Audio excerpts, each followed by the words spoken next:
this? What's this? Podcast. Oh my gosh. It's been a very long time.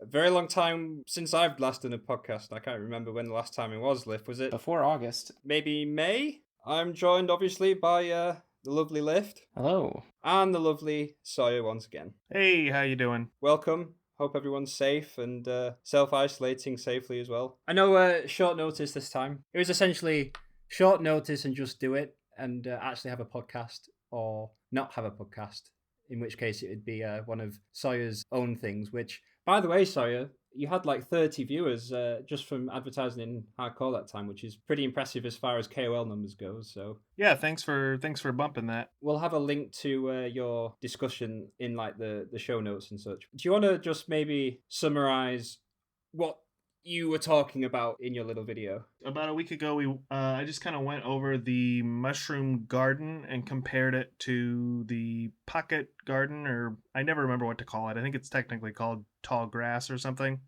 But basically wanted to figure out which was actually better for the plumber path, because it's not immediately obvious which is better.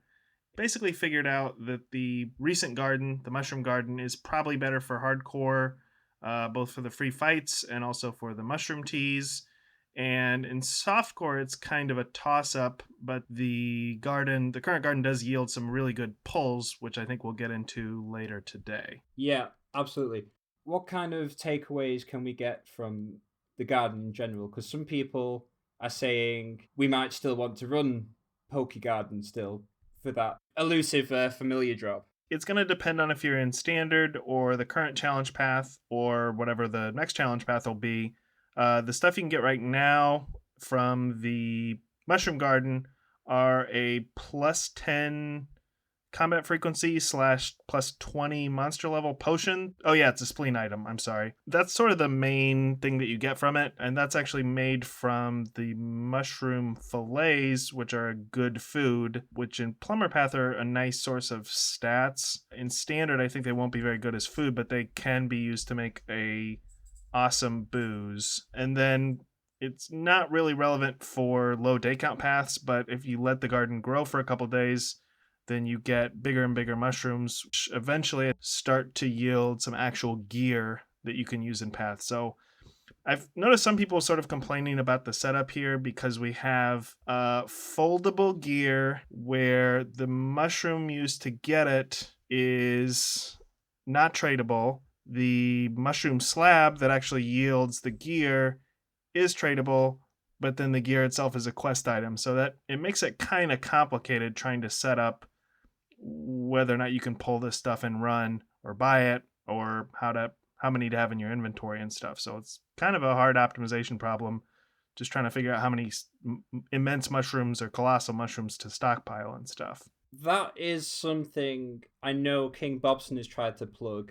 That is to get the big mushrooms that to be tradable, and that ship has not sailed completely. And I think it would be a nice thing because it's not like people can't pull them. It's just that they have to grow their own, which is obviously 11 days of not doing anything.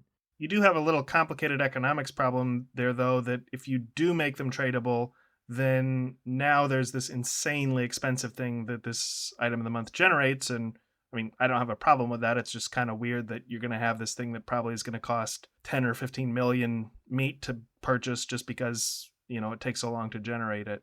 But at the same time, what was the in the cornucopia garden? But that also, I don't think that, well, I never used that for runs, though. I don't think that had any real purpose to pull in a run, I don't think. Yeah, true. It's not particularly useful. I think all the stuff that it yielded weren't actually helpful in a serious ascension, though. All right, we'll probably come back to the garden a little bit later. I just want to go over the last, 2 months prior to this of items of the month. There's been some very strong opinions about the bird calendar. Perhaps we'll start with Lyft and what Lyft's honest opinion is. Ooh. We're all friends here. It's really boring. Aside from the spading and how the seeds work, even if the buffs are minor, it's fun to be able to have some interaction with them. If you replace your favorite bird, you have to go through the effort of either reacquiring it through waiting in a run for the right seed to come up. My feeling was most of the enjoyment of this, of the bird calendar, came from me and like 3 other people spading it and trying to figure out exactly if you can map different seeds to one another. In terms of actually using it in a run, it's not that interesting. It was sort of fun to me, like back in January, trying to figure out which bird would actually be the best. Although, already probably by the end of the year, that's just going to come down to just either pick the plus item one or the plus meat one, and neither one is really going to have a major effect on your runs. Generally, are people suggesting that the plus 50% item one from, I think is it day 3 ed? I think it's day 4.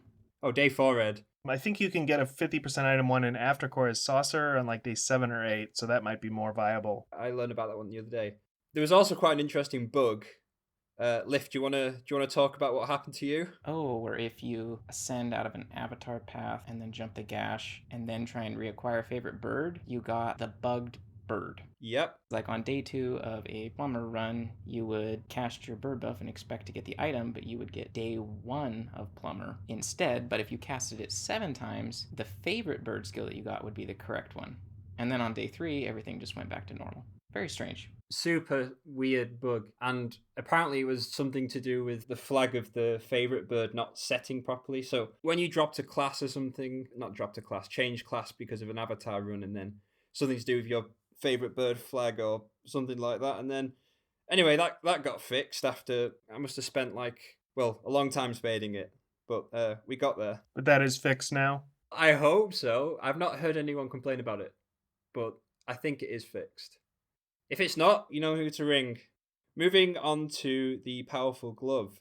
This is a really, really nice item of the month. Do you want to does someone want to talk us through it? Maybe Sawyer? First off, the main thing is Powerful Glove pretty much is going to let you skip farming pixels, which since Genie went out of standard, typically takes, effective a minimum of 10 turns to get pixels, probably realistically more like 15. So right off the bat, we can pretty much skip that. As long as you keep the Powerful Glove equipped most of your run, you should get 30 white pixels, the equivalent. But that's really only half the fun of it. The other stuff it does is it has 100% battery power or something like that, and various skills will take either 5% or 10% of that battery power. So there's a minus combat buff, the invisibility cheat that takes 5% of that, and it lasts for, is it 10 turns or 20? I think it's 10 turns at minus 10% combat rate.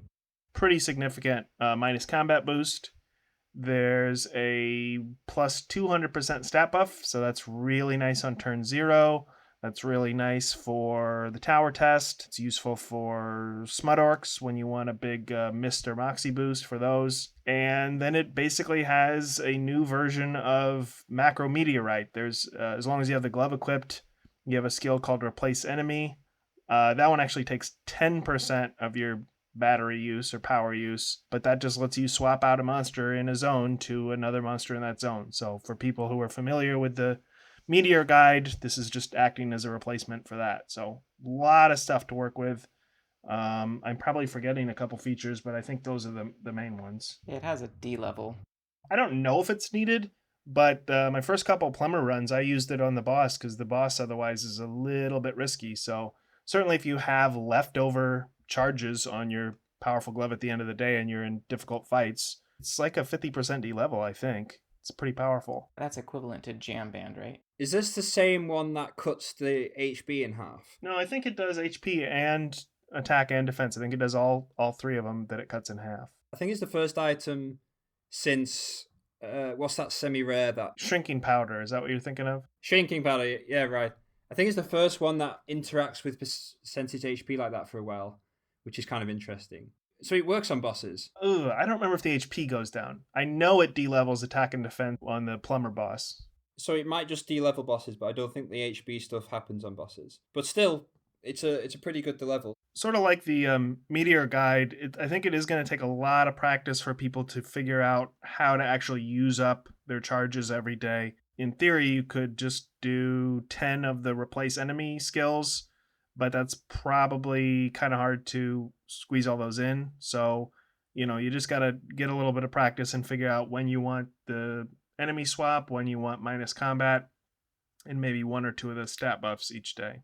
So next question is, how should people be distributing their charges? Obviously, one of the main uses of Macrometeor is the lobster frogman trick.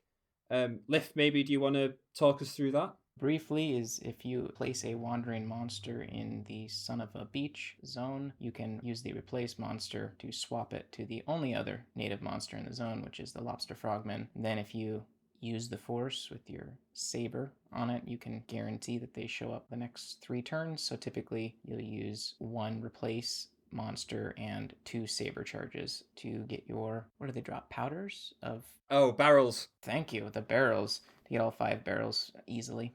Beautifully put. Sorry, what do you think? Are people going to be using mostly swap monster cheat? Yeah, I never remember if it's swap or replace. I always mix it.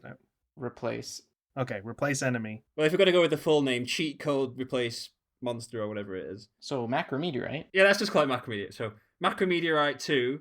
Let's just say you were doing standard. You probably want to take that 200 stat buff right off the bat just for both easy fights and some really big scaling fights for stats. And I would say at least 1 use of the minus combat buff. If you have the latte, until you get that minus combat source from the latte, it's a little hard to max out your minus combat. So take each of those at least once. That in theory would leave you with a full 9 replace monsters on day 2 or on day 1. Probably take a couple of the minus combat buffs and then most of the rest replace monster. Yeah, I would say you're going to get 8 to 9 replace monsters a day. It is worth mentioning that even at the 25% non-combat soft cap, every plus 1% after that saves about a turn in Friars alone. Plus 10% non-combat, which would be equivalent to 2% after the soft cap, is essentially 2 turns saved in Friars across the whole quest, which is actually quite nice. Especially in Plumber path, don't have as many sources of minus combat, and we also don't have all the Sneakazole pills that you would have in standard. In standard, you can put a couple Sneakazole pills into the Friar zones, but really don't have that option in Plumber path. So using several of those Power Glove minus combat buffs is really good. Let's move on to the bread and butter, the standard pull list.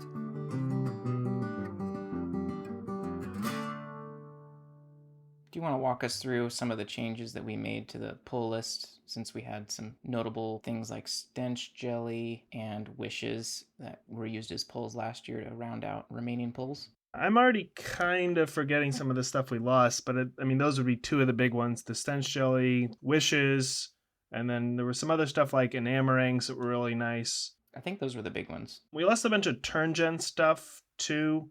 Although I don't know if we need to get into all that. It basically means that 1 day standard runs are probably dead at this point. And this will dovetail into our next discussion, but we also lost Eldritch Snaps. The one thing that's brand new is the immense free range mushroom, or alternatively the colossal mushroom. I don't remember if it's colossal free range or colossal mushroom. So as we already mentioned, the mushroom garden, on I think it's day 5 that it yields the immense free range mushroom. This is going to give you mushroom slabs, which can give you multiple foldable gear options. So Ain just mentioned minus combat is really good in Friars. If you pull the immense free range mushroom, you can get pants with minus 20 or minus 10% combat. You can get a hat with 25 monster level and 5 adventures per day, and I think 5 PvP fights per day. And then there's 2 other things. I think there's an offhand with plus combat and some accessory that's not that important. But basically from 1 pull here, you simultaneously will get 9 mushroom fillets, the hat, the pants, and maybe the offhand that you would care about.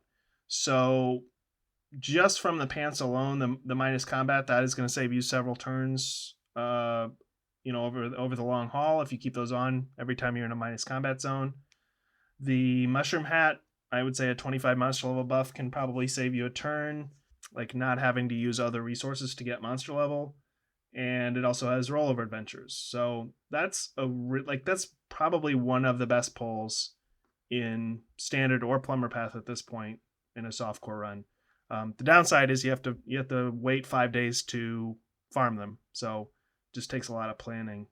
It's also worth noting how that hat. Well, it's the best in slot if you're counting PvP fights as well, but it's it's tied with the Admiral's hat and the cheaper Admiral's hat, which I forget the name. Leather Aviator's cap, yeah, for the best rollover adventures hat in the game. After you've pulled that, you've got a decent rollover gear as well if you're staying in aftercore, which is, I guess, something to consider. And since there is a booze shortage, you could turn 9 mushroom fillets into 9 awesome booze at the very least. Yeah, they're 4 each, right? So 4's actually pretty good in current standard, I think. That's without Ode. There's hardly any awesome boozes that you get early on.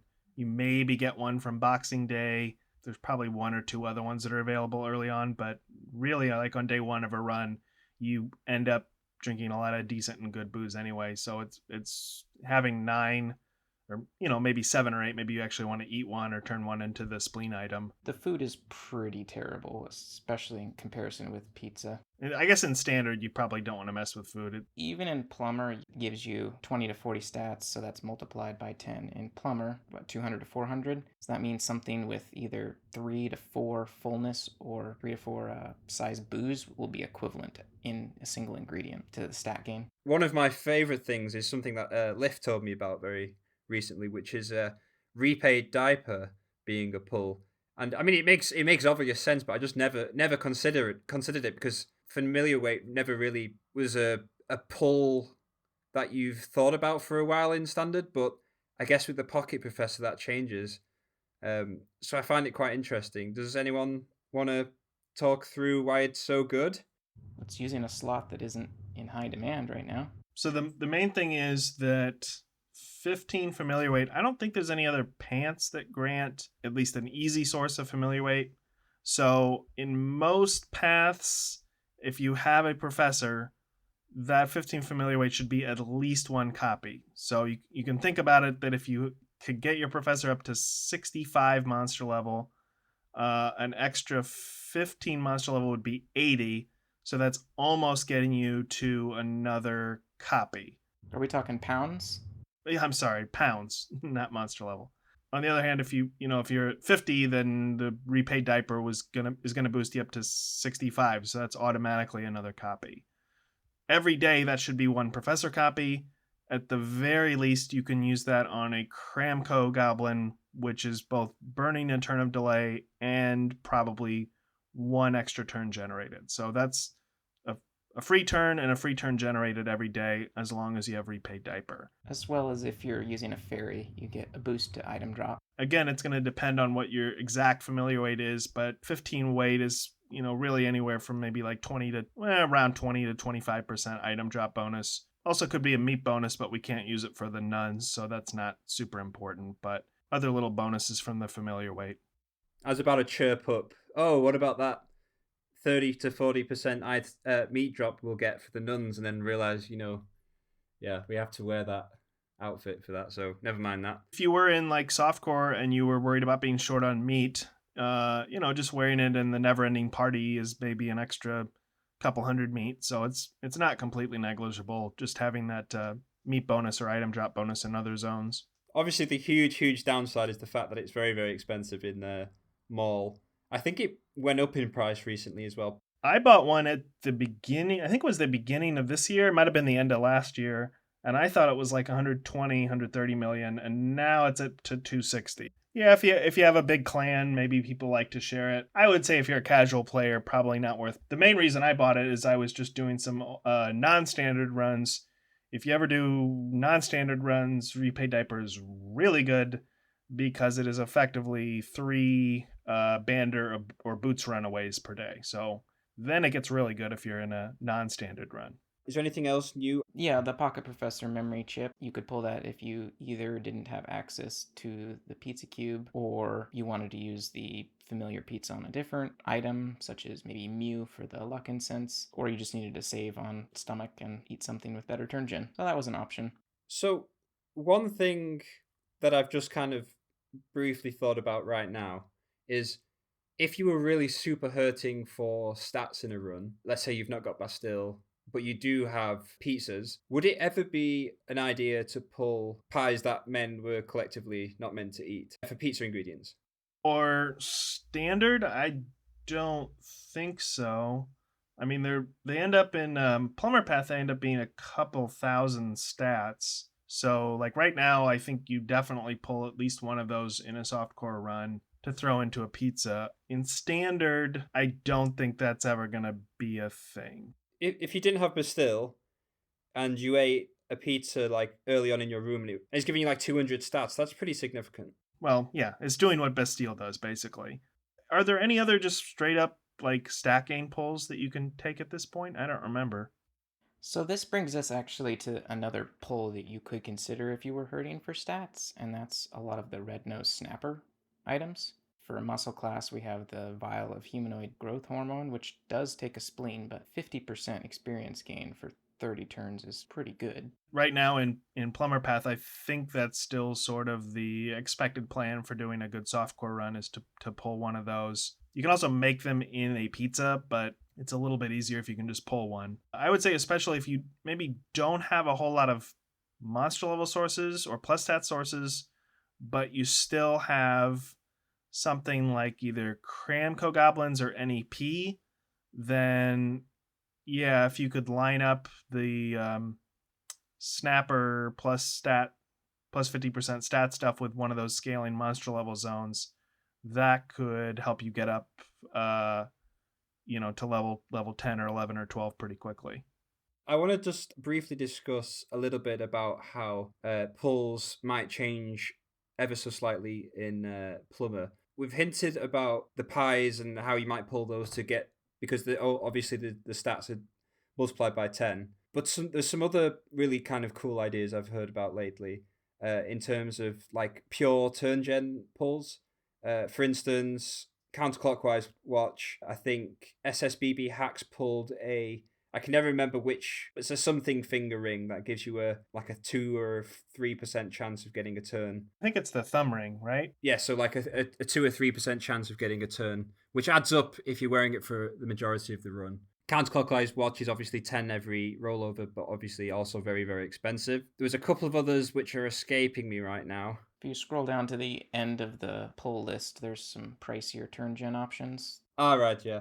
Obviously, there's the Crimb Oysters, which is possibly forever, the last epic tradable pull. We still have Grueg Omelette, which will likely never ever go out of standard. Is Grueg Omelette actually a viable pull in Plumber right now? I think by itself it's not quite as good as Crim Oysters, but if you pull Grueg Omelette and an Old Scratch's Salad Fork, I think that ends up being about the same relative turn gen, or actually probably slightly better turn gen than the Crim Oysters. So my diet plan for doing a 2-day Plumber Path is going to be if I do a lot of turn bloat, it's a combination of Crim Oysters, Gruegs, and Salad Forks. Some cheaper options for Plumber would be the Spectral Pickles is a popular one. Yeah, those are almost as good as Grueg. So if you don't have 100, 200 Ascensions under your belt and a bunch of spare Gruegs, you can take the pickles, and then I think again if you want to throw in a Old Scratch's Salad Fork, that's like 6 to 8, or it might be 6 to 7 turns with Grueg Omelette or with Spectral Pickles. So similarly to counterclockwise watch, you've got the etched hourglass. How expensive are they those days? Well, the hourglass is 8 million, but I feel like if you actually made it yourself, it'd be probably a bunch cheaper. I'm not sure just how much, but it's one of the more affordable options, and it's useful forever. And then you can always pull it apart and sell it on if you're done with Plumber or whatever, and you don't want it anymore. And I think like a lot of clans have their own kind of hourglass these days. Maybe you can ask to borrow it for a couple of days or something like that. I don't know. Yeah, so in a 2-day run, let's just compare numbers here really quick. Like in a 2-day run, the etched hourglass is going to be 10 turns. Counterclockwise watch would be 10 turns. Did we mention Clockwork Maid yet? Not yet. It's on the list, though. In terms of getting the most bang for your buck, that's probably the most economical pull, because that's 8 turns per day or per rollover, and that's only like, what, 20,000 or 25,000, something like that. Mm-hmm. And then you have a bunch of +5 rollover gear. Like we already mentioned the mushroom cap. There's the well, again, we're getting into expensive stuff here, like the cursed pirate. The cutlass. Cutlass. That's +5 adventures. Well, I mean, people can look on the pull list here. There's a couple other pieces of rollover gear. If you don't want to buy the counterclockwise watch, the Crimblex watch is a little bit more affordable. I think that's 5 adventures, and that also has 100% stats on rollover, so that's kind of nice. Before we move on to the final topic, I just want to ask. I know you've not had a chance to do too many non-automated runs each, but what is your general opinion on Plumber? Where do you see gold commendation being? Let's take a glance at the museum. So right now we've got maxed at a 398 turn, 3-day run in hardcore, and I guess Max is at the top of softcore too. He has a 402 turn softcore. Depending on items of the month, maybe that'll go another 10 or 20 turns lower, but I think those were pretty serious runs. We're probably starting to get close, or minimum turns. Yeah, I can't comment on what the theoretical low is going to be because I've not even done a full manual run myself. I would say at this point, if you're looking at softcore, since we're talking about pulls, I think most players who have most of the items of the month should be capable of doing a 2-day Plumber run. The one thing that is nice about this path, I don't know if people are inside 12 hours a day of the quarantine, this might not be a big deal, but previous paths where we had 1-day runs, it was just such a time sink to try to squeeze in a 1-day run. So it's kind of nice that with Plumber, it's a 2-day run for softcore and a 3-day run for hardcore. So if you don't have 10 hours to sink into the game in one day, maybe we'll see some new players up here that we don't usually see. But in terms of the final turn count, I don't really know at this point. At this point, I'd like to bring up that Lyft is currently on a 2 streak for double golds, which I think is a first already. Maybe someone can correct me on that, but I think definitely a 3 streak for double golds is never ever been done before. I don't think anybody's gotten 2. I'm not even sure if any. Well, I was gonna say have people got 2 in the same path before, and I think they have. They have, I think, but the thing is that Class Acts 2 and Class Acts, there was one of the Class Acts had like 1,000 boards, right. So I and Bob definitely got 2 or 3 in that, but I don't think they were in softcore. It was only in hardcore. So it depends how you look at it, but I think double gold in hardcore and softcore twice in a row is probably not been done. So if Lyft does manage to do it a third time, then well, it'll depend on how bad the COVID is and how busy work gets. Absolutely. Oh, we recently found out that the max number of coins is definitely 1,100. Lyft, do you think 1,100 coins is even necessary? Obviously, the more coins, the better it is. But do you think at a certain point coins are just superfluous? Not superfluous. The way the runs scale is quite strange in Plumber because a lot of it is not directly related to like more powerful skills. It's getting your combat suite up. Getting your 3 passive item badges is a priority, as well as your scaling combat suite likely so you can get an early yellow ray off. So I think after 600 you're going to notice the coins after that make less of a difference. I'm not at 600 coins yet. I can't wait because I'm taking a long time to farm these guys up. That's about where I am right now. I think the run I just started, I think I started with 650, and that at that point, like, you can get most of the skills you want on turn 0, except maybe like the plus resistance skill or one of the plus item skills. So like you're kind of coming up short maybe one skill of having everything you need right off the bat. And then I think still maybe like 30 or 40 turns in, you might hit a little bit of a wall where you run out of coins again. So probably getting up to around 800 or 900, you really shouldn't have any issue. It's really just an issue of getting like those last 1 or 2 skills a little bit earlier that would add some flexibility in quest ordering. Like Lyft said, with a yellow ray, or it's possible that there's some way that you could switch outfits a couple times to maybe make use of the hammer or something, but those are pretty niche strategies. It's worth mentioning red coins still don't do anything. I don't know what the plan is for those, but we'll have to hold tight.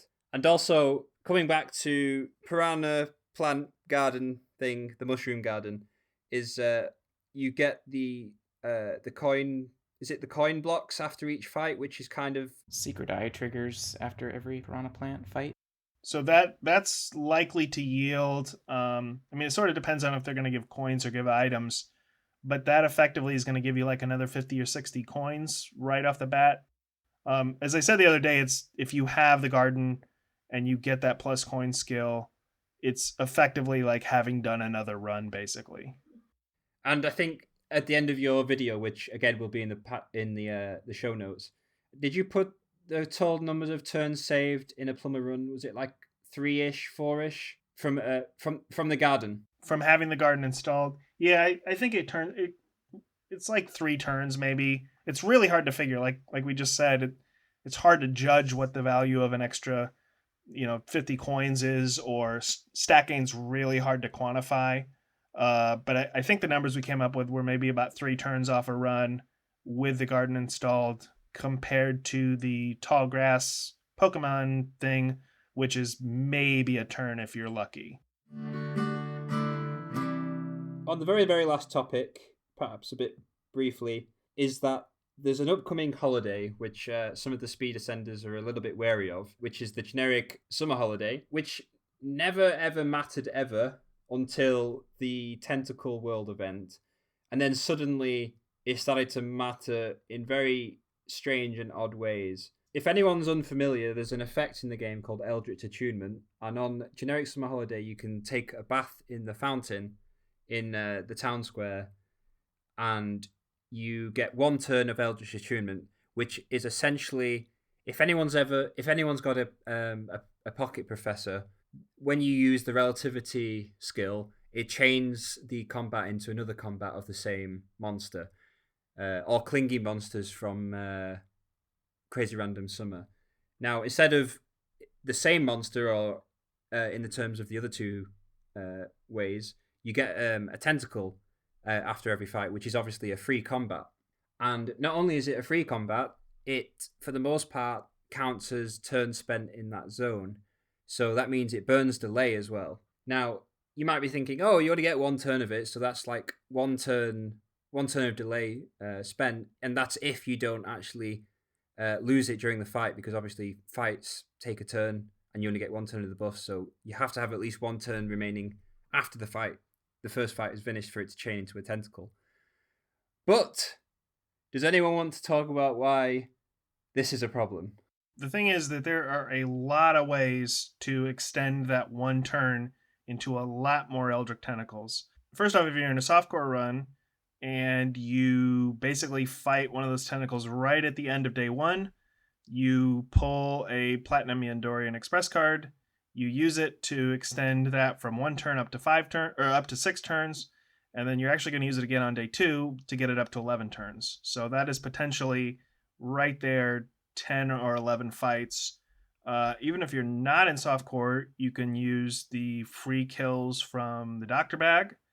You can try to line up a Vote Monster and a Kramko Goblin with the Eldritch Attunement. You can throw them into the... Got Stonewall as well. Oh yeah, you can use Stonewall. That tacks on, as long as you have less than 10 effects. That's going to be a guaranteed 3 more Eldritch Attunement turns. And then you can also throw them into the Liana zones if you have those still open. It doesn't actually burn any delay there, although it's potentially 15 free fights. Liana's you might combine with Retrospecs, but I think the main thing you might use those free fights for is extending it with Unspeakachu. Yeah, you can extend it with Unspeakachu. There's one more thing that you can do, which is that you can actually use the Red Nose Snapper. This is December's item of the month, which has what seems to be a useless skill or a useless phylum tracker where it can track horrors. And because the Eldritch Tentacles are horrors, you can actually get 1 or 2 of the Powdered Madness just from fighting all of those tentacles, which are free kills. So that extends this even more. So it ends up being like at least 10 turns that you can save off a run from delay burning and free fights and just all the benefits you can get from getting all those extra free fights, which is by far makes it far more valuable than any other holiday in Kingdom of Loathing right now. And you're right, this sounds like a lot of fun because attunement is an extremely interesting mechanic. However, the problem is when you only get one shot at this run. Unlike, let's say, the challenge path ending on the 14th, where you know you have set amount of time, and so as long as you get your run done within, the 10 days after the newest item of the month releases, anytime within that 10 days is fine. You only get one shot, and so if you're not available on a Tuesday, on April 14th, you're at a disadvantage. And if RNG does not go your way, you can't just try again tomorrow. I think what would be really terrible is like if a Eldritch holiday happened in the first month of a challenge path, because then it's like, people don't even know how the challenge path works. I feel it actually might be worse that it is later, because you'll have all but one of the items of the month and a decent understanding of the path.